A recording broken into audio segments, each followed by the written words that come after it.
It's some of the best news we've had in decades. The nation's crime rate is down dramatically. In fact, the FBI reports numbers of some violent crimes are lower than they've been since the 1960s.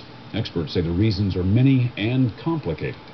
But in one city, there may be one simple, long, secret explanation. And it's nothing to be proud of. Here's Hoda Kotb. We heard a commotion up this street. We saw several people running south, and all you hear is pop, pop, pop, pop.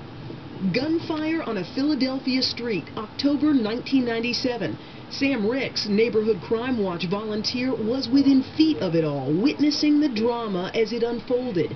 He immediately grabbed his cell phone and dialed 911. I told police there was a man with a gun, shots fired, and that the offender was running eastbound. And for once, the police got some real breaks. First, the quick response of an eyewitness. Then, by coincidence, another eyewitness is on the scene, an off-duty police officer. And if that weren't enough, there was happened to be a police officer parked going out reports a few steps away. Within moments and just blocks from here, the shooter was nabbed, in large measure because of Sam Ricks. At least there'd be one fewer bad guy wreaking havoc on Philadelphia streets, or so he thought. But things would not turn out the way he expected, nor could he possibly have anticipated the fallout his good deed would have. The crime he witnessed would help uncover a closely guarded secret in Philadelphia, a secret rooted deep within the police department with far-reaching consequences. Some say all the way to City Hall. Oddly enough, the secret came to light when a citizens group wanted to give Sam Ricks an award. We asked police to check on it because we needed some identification numbers, and they weren't coming up with them. Ricks says surprisingly, the Philadelphia police couldn't find the report of the shooting that night. The police, in effect, were saying it never happened, though he remembered every detail. Was there any doubt in your mind what this shooter was doing? No doubt. He was firing. Someone could have been killed in this. Right. And the police basically say, hey, this didn't happen? There was nothing on the books about it? Nothing about that incident. Was it simply an isolated case of lost paperwork within the Philadelphia Police Department? Or was there something else going on? Sam Ricks ended up talking to reporters at the Philadelphia Inquirer. He soon learned that he was not alone.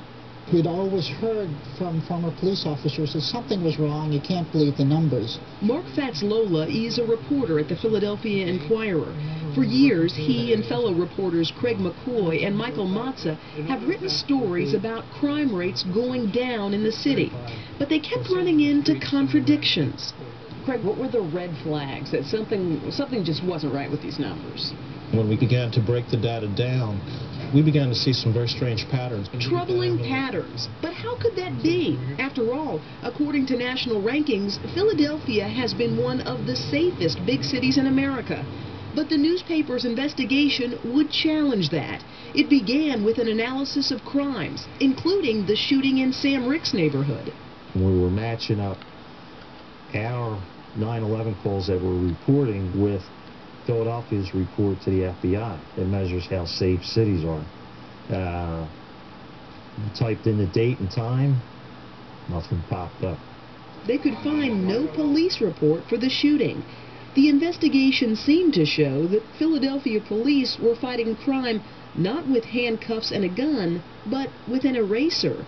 We found several examples of rewriting of these incident reports in which a knife-point robbery starts out as a knife-point robbery, and on the rewrite they've removed the knife. Some crimes were downgraded. Others simply disappeared. Burglary, rape, robbery, assault, felony assault, larcenies, and auto thefts. They've all disappeared. The newspaper's investigation uncovered original police reports before they'd been doctored and revealed thousands of crimes downgraded, vanished off the books. All they care about is their statistics.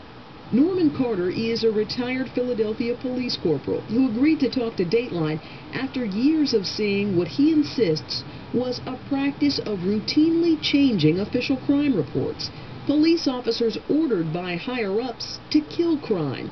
It happened so often, police even had a code name for it. They called it going down on crime. Now,